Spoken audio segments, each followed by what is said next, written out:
Olá, querida amiga, querido amigo, nos encontramos mais uma vez.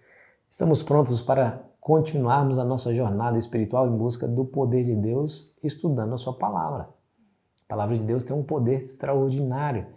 Ela é mais afiada do que qualquer espada de dois gumes e penetra fundo. Quando nós lemos a palavra, ela vai entrar muito profundamente no nosso coração e operará a mudança que só ela é capaz de fazer. Então, obrigado porque você está aí comigo durante todos esses momentos. E quando você compartilha esse vídeo com seus amigos e familiares, a mensagem de esperança pregada aqui se estende a mais pessoas e só Deus sabe que resultado nós iremos ter. Continue pregando o Evangelho por meio do compartilhamento dessas mensagens, tá bom? Se você não é inscrito no nosso canal, se junte à nossa grande família, a família do Lição Fácil, tá bom? Fundamento para o louvor. É possível louvar a Deus mesmo quando as ondas negras da provação, do sofrimento se abatem sobre nós? Bom, nós começamos a falar ontem que é possível se você mudar o foco do seu pensamento, se você mudar o foco do seu olhar. Se você olha para as suas dificuldades, para os sofrimentos, a carga vai ser pesada demais e é possível que ela te esmague.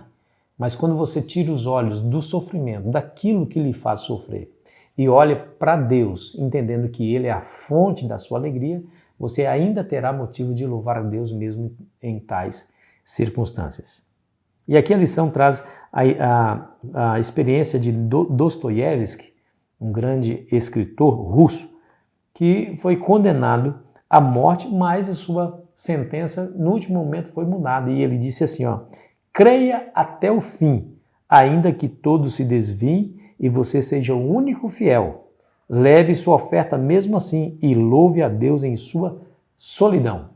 Olha que compreensão, né? Como que nós podemos chegar a esse nível de compreensão a ponto de louvar a Deus, se alegrar no Senhor, mesmo passando por dificuldades.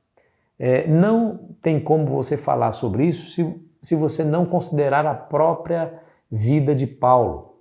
O apóstolo Paulo passou por diversas dificuldades, sofrimentos, e no final da sua vida ele foi martirizado pela guilhotina, cortaram a sua cabeça, tamanho o sofrimento que esse homem passou na vida. Então ele sabe de experiência própria o que é sofrer. E no capítulo 4 de Filipenses, a partir do versículo 4, ele nos diz assim, escute bem. Alegrai-vos sempre no Senhor, outra vez digo, alegrai-vos. Seja a vossa moderação conhecida de todos os homens, perto está o Senhor. Não andeis ansiosos de coisa alguma, em tudo, porém, sejam conhecidas diante de Deus as vossas petições pela oração e pela súplica com ações de graças. E a paz de Deus, que excede todo entendimento, guardará vosso coração e a vossa mente em Cristo. É significativo o fato de Paulo nos orientar e exortar a nos alegrar sempre, seja em qualquer circunstância. Isso pode nos levar a duas conclusões inevitáveis. A primeira delas é que nós devemos louvar a Deus mesmo que as circunstâncias não pareçam nos dar motivos para isso. Devemos louvar. E a segunda conclusão é, louve mesmo quando você não tiver vontade. E a pergunta é, como e por que devemos fazer assim? É porque nós temos um Deus muito perto. Ele diz assim, perto está o Senhor. Ele não está longe de nós. Ele não é indiferente às nossas dificuldades, nossos sofrimentos.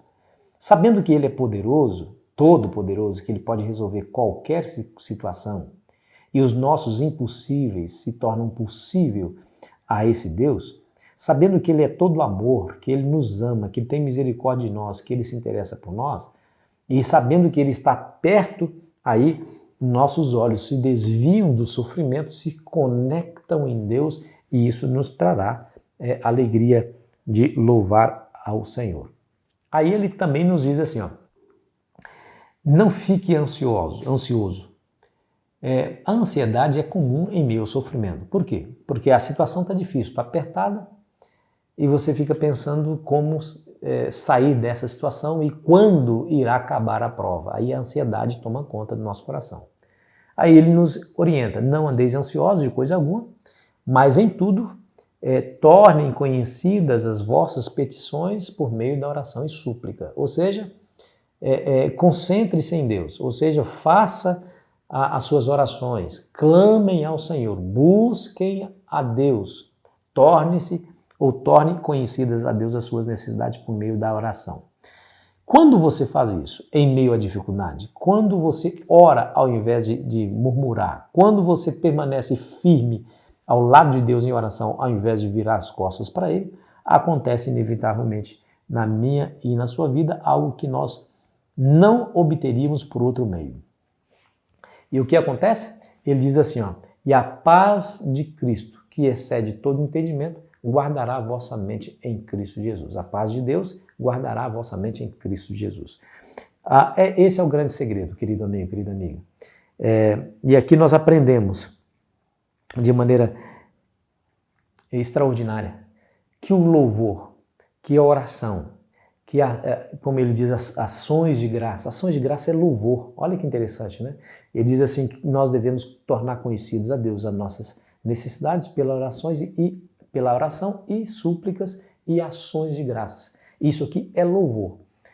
Por que ele fala isso? Porque, amigos, é fácil você louvar a Deus quando está tudo certo. Mas quando está tudo ruim, quando tudo está uma bagunça na sua vida, você manter essa atitude de louvor, isso demonstra que você tem fé e tem confiança em Deus. A fé é também um elemento essencial. A Bíblia fala que sem fé é impossível agradar a Deus.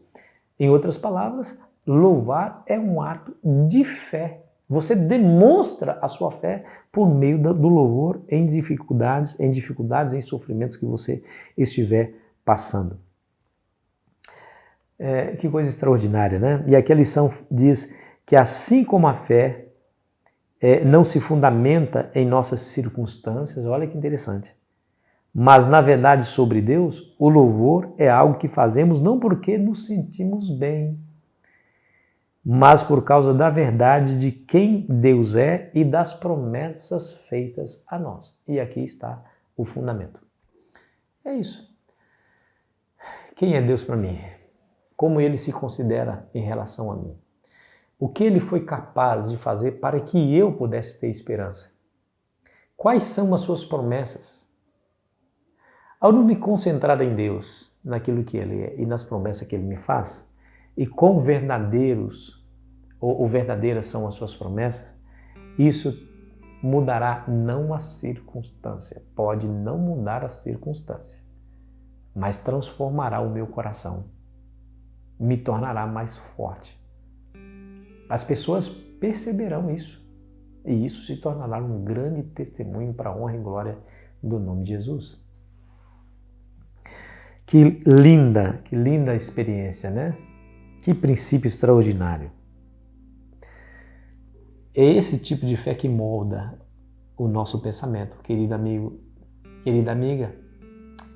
Porque afinal de contas não é isso que Deus quer fazer em nós, não é mudarmos, não é nos transformar segundo a sua própria imagem e semelhança, não é refletir em nós a própria personalidade de Cristo, a fim de que nós possamos ser parecidos com Ele?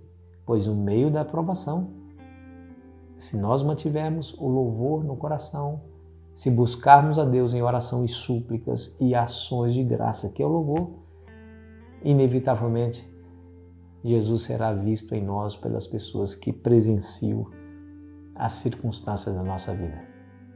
Que essa seja a sua realidade também no dia de hoje, que a paz do Senhor Jesus, que excede todo entendimento, guarde também a sua mente em Cristo Jesus. Vamos orar? Nos ajude, Senhor, a nos concentrar nessas coisas, em Jesus, buscar o Senhor, orar, suplicar e dar louvor ao Senhor, mesmo passando por dificuldades na vida, por sabermos que é isso que nos moldará o nosso pensamento, transformará o nosso coração. Nos dê força para isso, nos dê entendimento, iluminação, em nome de Jesus. Amém. Foi uma alegria estar com você, querido amigo, querida amiga. Agora nós vamos para o próximo estudo amanhã. Derrubando as Muralhas pela Oração é o título do estudo. Eu espero você ansiosamente. Aproveite bem o seu domingo.